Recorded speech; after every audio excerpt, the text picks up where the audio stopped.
স্টেজে ওঠার আগে এখনই একজন অমুসলিম হিন্দু দাদা মেসেজ করেছে একটু আগে, ঘরে শুয়ে বসে থাকার সময় এখনই, যে ভাই একটা প্রশ্ন উত্তর দিতে পারলে ইসলাম গ্রহণ করব। ওকে আমি উত্তরটা দিলাম, উনি এখনই বলছে ভাই আমি কালেমা পড়তে চাই, এখনই আছে, আপনাকে দেখাতে পারবো, এখনই, এখন এই মুহূর্তে আছে এখন। তো যে বক্তার যত ভক্ত বেশি সেই তত বড় আল্লামা, আছে না নাই কথা বলেন। আজকে আমার আলোচনাতে মনে হয় ছেলে মেয়ে মিলে 70-80 হাজার মানুষ হয়ে যাবে। এখন বাইরে কে মানুষ, বাপরে বাপ, চারটে কিনে ব্যাপার নাকি, এত মানুষ এসেছে, তার মানে আমি বড় বক্তা। এই মতে যদি আপনি চলেন, আপনি পথভ্রষ্ট হতে খুব সহজে হয়ে যাবেন। কেন?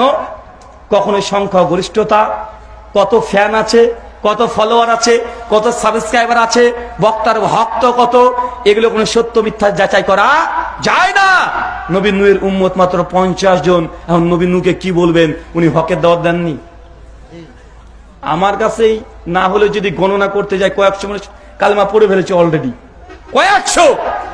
আজকেও এই স্টেজে ওঠার আগে এখনই একজন অমুসলিম হিন্দু দাদা মেসেজ করেছে একটু আগে, ঘরে শুয়ে বসে থাকার সময় এখনই, যে ভাই একটা প্রশ্ন উত্তর দিতে পারলে ইসলাম গ্রহণ করব। ওকে আমি উত্তরটা দিলাম, উনি এখনই বলছে ভাই আমি কালেমা পড়তে চাই, এখনই আছে, আপনাকে দেখাতে পারবো, এখনই, এখন এই মুহূর্তে আছে এখন। তো এখন আপনি যদি মনে করেন যে আমার কাছে 100 মানুষ কালেমা পড়েছে, তা আমি যা বলবো সব অন্ধের মতো মেনে নেবেন, এটা করা যাবে না। আল্লাহ নবী বলছেন, ইবনে মাসউদের সূত্রে হাদিস কুবরা লিল বাইহাকি, হাদিস নাম্বার 2236, লা তুকাল্লিদু দীনাকুম রাজুলান। শোনো, দ্বীনের ব্যাপারে, ইসলামের ব্যাপারে কোন বক্তার অন্ধ অনুসরণ করা চলবে না।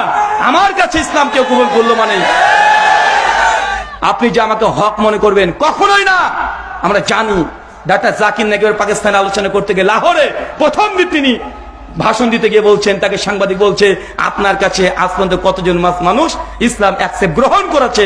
জাকির নায়েক বলছে শুধু রেজিস্ট্রেশন করে প্রায় 13 লক্ষ মানুষ আমার ইসলাম গ্রহণ করেছে। কত লক্ষ চাচা? জাকির নায়েক বলছে শুধু রেজিস্ট্রেশন করে প্রায় 13 লক্ষ মানুষ আমার ইসলাম গ্রহণ করেছে। কত লক্ষ চাচা?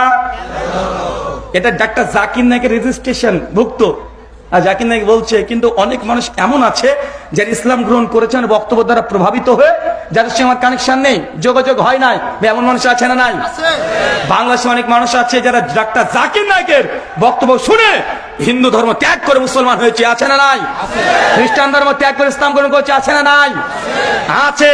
তার মানে কত মানুষ যে ইসলাম গ্রহণ করেছে ডাক্তার নায়েকের বক্তব্যের প্রভাবে, এর কোনো হিসাব নাই। তারপরে যদি আপনি মনে করেন ডাক্তার জাকির নায়েক যা বলছে সেটাই হওয়া 19-20 হওয়া যাবে না, বা এটা কি হয়ে গেল? এটা বাড়াবাড়ি হয়ে গেল না? এটা বাড়াবাড়ি হয়ে গেল। এই বাড়াবাড়ি থেকে আপনাকে দূরে থাকতে হবে।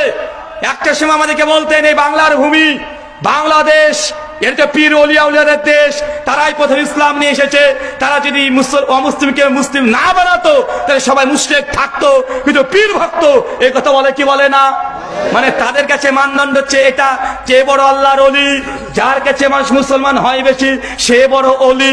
তো ডাক্তার জাকির নায়েককে জিন্দা ওলি মেনে নাও।